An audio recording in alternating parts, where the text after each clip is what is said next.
Everyone loves a good horror story on Halloween. The glowing pumpkins, the restless nights, the tales that crawl under your skin long after the fire dies. Why do we lean closer to the dark when October comes? To cursed fields, abandoned houses, and stories whispered by the dead? Because Halloween was never just costumes and laughter. It's the hour when nightmares stir, waiting for someone to listen. From a devilish stallion to cursed jack-o'-lanterns, tonight's horrors are just the first to wake. Some stories should have stayed buried, but we're dragging them into the light of night. Welcome to Whispers After Dark, where nightmares breathe and shadows listen. Before we start, like, subscribe, and turn on the bell so you never miss what waits in the dark. They say there's a price for every wish, and the devil never rides alone. In some places, Halloween is for candy and costumes, but not in Pine Hollow. There, Halloween means hoofbeats. It means smoke in the trees, blood in the earth, and a race no one dares to win. This is the story of the Devil's Run. Every October 31st, as the dusk sets in and the hills darken, the people of Pine Hollow gather for the Hollow Run. It winds through the cornfields along the dry riverbed and ends at the twisted tree line just past Widow's Bend. The reward is always grand. Cash, property, power, enough to change a life. But no one ever beats the phantom horse. It arrives as the bell strikes 8, storming from the trees like it was summoned from hell. A wild Mustang, black as burned wood, with smoke for breath and eyes that glow like dying embers. Its hooves crush stone. Its mane flickers like it's made of cinders. It doesn't have a rider, not at first, but it always leaves with one. Every year the Phantom Mustang wins the race, and every year one of the other riders vanishes. No scream, no blood, just gone, taken, chosen. And the next Halloween, that same rider returns mounted on the black horse, face hollow, skin stretched tight, lips sealed shut. No one talks about how it started, but the old ones remember. They say it began with a boy named Walter, a poor kid with nothing but hunger in his belly and dirt under his nails. He lived in a shack with his mother and brother, barely surviving. When the Hollow Run was announced one year with a prize big enough to save them, Eli knew he had no chance. No horse, no saddle, no hope. On the night before Halloween, he wandered into the woods to the ruins of the old Holloway barn. He climbed inside and wept, frustrated, angry, broken. He didn't ask for a miracle, but something hurt him anyway. The hoofbeats came slow at first, then louder, closer. And out of the dark stepped Ashblood, the Devil's Mustang. The one that rides the Hollow Run every year. Smoke curled from its mouth, the air stank of scorched leaves, and in the boy's mind the voice came. "You want to win?" it asked. "Then ride with me." Walter agreed. The next night, they won. The crowd fell silent as he crossed the finish line, the black horse glowing like coal under the moon. His mother cried. But when midnight came, the wind shifted, and the Mustang returned. "You rode with me," it whispered. "Now ride for me." Every Halloween since, Walter returns to the old barn. The Mustang waits, and the race goes on. Now the legend is part of the town. Every year, new riders line up, pretending they don't believe, pretending it's just tradition. But when the wind howls and the church bell tolls 8, the riders feel it in their bones, the gallop coming for them, the smoke, the heat, the hollow space where someone will disappear. Because Ashblood never loses, and he always needs a new rider. So if you ever pass through Pine Hollow on Halloween and someone offers you a saddle, a number, or a dare, walk away. Don't look back. And whatever you do, don't ride, because the Devil's Run is calling, and the Mustang is hungry for a new soul. They'll tell you the pumpkins of Duskfall Valley taste sweeter because the earth is rich and old. But lean over the fence posts at dusk, and you might hear it. A low, hollow throb, like a muffled heart beating beneath the soil. Each Halloween, the Valley Fair crowns a single, towering jack-o'-lantern. Its grin carved too wide, its eyes sunk too deep, and each Halloween a child's shoes are found empty on a doorstep come morning. This is the tale of the Pumpkin Reaper. Deputy Eli Calder had searched for missing children before, but none cut as deep as 8-year-old Rosie, his little sister, who vanished 3 nights before the harvest fair. He worked the case by the book, questioned neighbors, dragged the creek, swept the old rail tunnel. Every trail died at the crooked gate of Silas Crow's pumpkin patch. Nothing but sprawling vines, leaning scarecrows, and that old man's grin glowing beneath the porch light like he knew something no one else dared ask. On the eve of judging, Eli stepped beneath the contest tent for one last look. Silas's entry loomed taller than a whiskey barrel, its lantern light pulsing like something alive. He lifted the canvas flap and caught a thick scent, warm earth, copper, and something sweet, like fruit left to rot in the sun. He leaned closer. The rind was damp, the carved grin still soft, as though it had never fully hardened. And then he saw it. Something pale behind the pulp. Fingers, small, freckled. He stumbled back, breath caught, his heart beating against his chest. The fingers twitched, slowly curled, as if waking. From behind, Silas's voice cracked the silence, dry and crumbling. "Biggest fruit needs the strongest root," he murmured, "and roots drink deeper than water when you want a champion." Eli turned, but the old man was already fading into shadow. He looked back at the jack-o'-lantern, felt the heat radiating from it like a fever. With shaking hands, he lifted the pumpkin from its stand. It throbbed, almost breathing. As he staggered outside the tent, it slipped from his arms and cracked open on the ground with a wet thud. Pulp spilled across the dirt, seeds scattered like teeth. And there, nestled in the orange muck, Rosie's shoe, soft with mold. Silas was gone. Eli gave chase through the carnival's flickering lights, past laughing children and the hum of music that suddenly sounded too far away. The old man vanished into the fields, and Eli followed, drawn by the flickering glow of hundreds of jack-o'-lanterns blinking awake, each with a grin that looked carved by something not quite human. At the center clearing stood a twisted mound of pumpkins, taller than a man, their shells pulsing with slow, sickly rhythm. The vines beneath them slithered and stirred. Eli circled the mound, pouring the last of his lantern oil in a trembling ring. With a whispered prayer, he lit a match. Flames caught fast, vines shrieked as they burned, curling like serpents in the firelight. One by one, the pumpkins burst, wailing with voices that sounded far too young. Among the cracking shells, Eli found her, Rosie, cold, still, but whole. He fell to his knees, cradling her gently as the fire roared higher. Somewhere in the inferno, he thought he heard Silas's voice, fading beneath the soil like roots returning to the deep. By dawn, the field was ash. Only charred vines and twisted stems remained. No sign of Silas, no trace of the other children. Eli buried Rosie in the churchyard, marking her grave with a single pale pumpkin seed. He swore the earth trembled when it touched the dirt.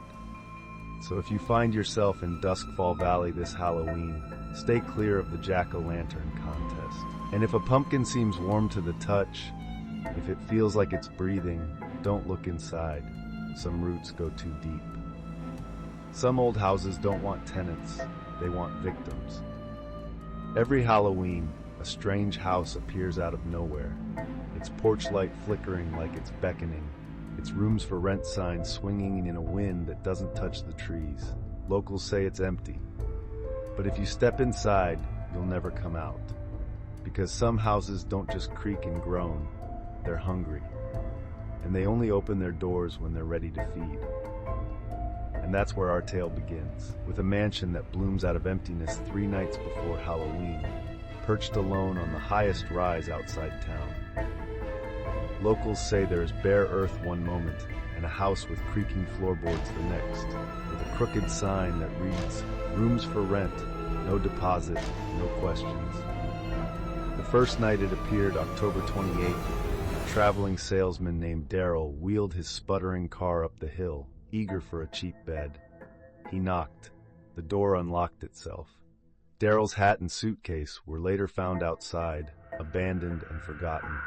The second night, October 29th, Marla, a grad student photographing forgotten architecture, stopped to snap a quick picture.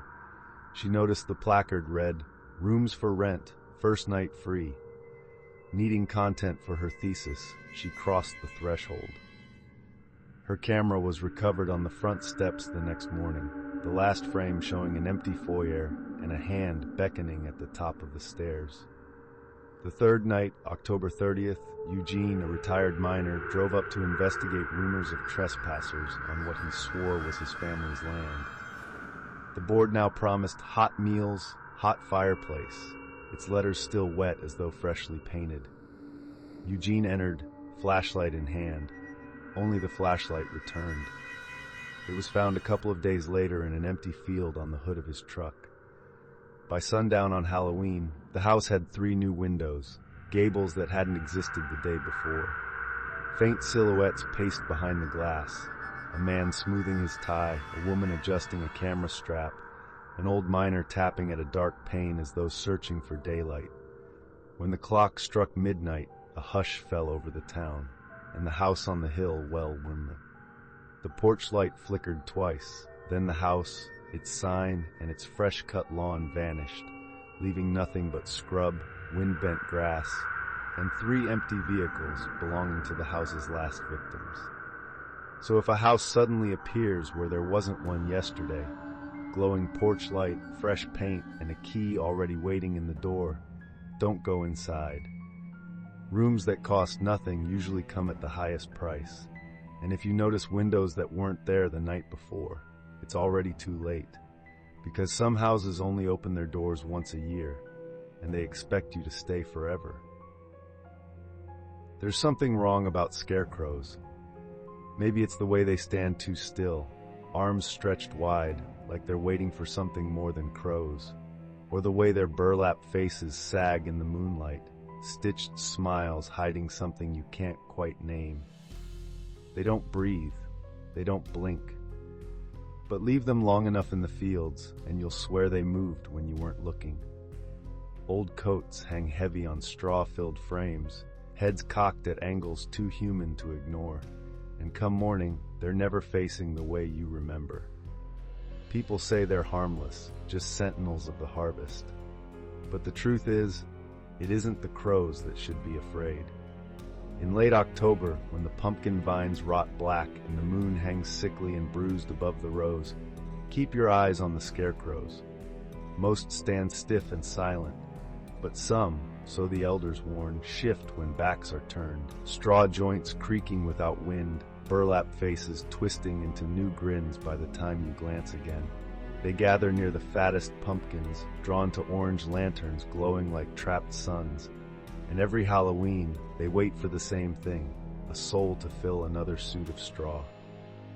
This is a story of cursed scarecrows in a pumpkin patch. Old Gideon owns the sprawling fields at the valley's edge, and his pumpkins win every fair, monstrous things, perfectly round, their flesh so sweet the bakeries swear by them. Townsfolk joke about his special fertilizer, but whispers tell of a bargain struck long ago.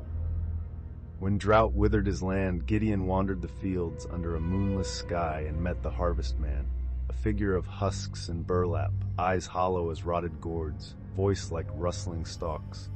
It offered him a bargain, endless bounty in exchange for one life every year, bound forever in straw to guard the fields. Gideon agreed. From that night, the pumpkins swelled unnaturally, and the scarecrows began to multiply. Each October 29th, ornate invitations arrive. Congratulations! You've been chosen to claim the grand prize pumpkin at Gideon's Patch. No cost, just come at sundown to receive your harvest treasure. The townsfolk, flattered by the honor, never question how their names are chosen. At the gate, Gideon greets them with a lantern and a grin carved deeper than any jack-o'-lantern. Pick whichever you like, he says, sweeping a hand across endless glowing rows. The chosen wander into the vines. That's when the scarecrows start to move. At first they linger at the edges, hats low, stitched mouths pulled into polite smirks. Then one is closer, head cocked, listening. Another stands behind them when they turn, Straw fingers flex, burlap grins split wider. By the time the victim finds the perfect pumpkin, always swollen, glowing faintly from within, the scarecrows form a circle, arms outstretched, closing in. The lantern goes dark. Vines coil like serpents. Somewhere in the rows, a scream is muffled, then gone. Dawn brings silence. The patch looks untouched, except for one new scarecrow with a face that bears a chilling resemblance to the night's guest. And deep in the rows, a massive pumpkin gleams, its rind scarred with fresh handprints pressed from the inside. No one dares accuse Gideon. After all, he sends a basket of his best pumpkins to every grieving family, each one carved with a grin that looks far too familiar. So this Halloween, remember, if an invitation arrives, ink too fresh, handwriting too elegant, burn it. If a scarecrow's smile looks wider than you recall, don't stop. And if one shambles closer every time you blink, pray you're not the next harvest. There's something wrong about hearing bells when no bells remain. One low, dragging toll that hangs in the air like the world exhaling. No echo, no chime, just a sound too heavy to be wind. At St. Morwenna's, the church has rotted for decades. Its roof caved, its steeple collapsed, its bell long since melted for scrap. Only the graveyard remains, crooked stones leaning like weary men, waiting. And yet, every 20 years on Halloween, the bell tolls once. They call it the widow's stroke. And every time a member of the Reddick family vanishes. It began when Silas Reddick, the church's founder, bound the land to his bloodline with a covenant sealed over his family's graves. When his great-grandson broke the pact and sold the land, the toll began. One note, one life claimed, one new bone added to the rope that dangles in the ruin, knotted with hair, sinew, and skull fragments that sway as though breathing. This year, the last of the Reddicks, Evelyn, followed the toll into the ruins. The air was still. The rope hung from nothing, its bone clapper twitching, and beneath the broken floor the stone pulsed as if skin stretched over something alive. A whisper rose from the earth. Blood must balance blood, one to ring, one to rest. The rope trembled. The bones clicked together like teeth. Some say Evelyn tried to cut the rope. Others swear she took hold of it. But when the wind returned, the bell had gone silent. The church sank deeper into ruin, and a new grave sealed itself without a marker. The curse was never broken, only fed. So if you hear a bell toll this Halloween, don't look for a tower, don't follow the sound, because if you hear it, it's already for you. Thank you for joining us tonight for this Halloween edition of Whispers After Dark. The rest of our Halloween special collection waits through the link in the description below. But remember, every tale carries its own curse. Don't forget to like, subscribe, and turn on the bell so you never miss an episode of What Waits in the Dark. Until next time, stay curious, stay cautious, and beware of the whispers after dark.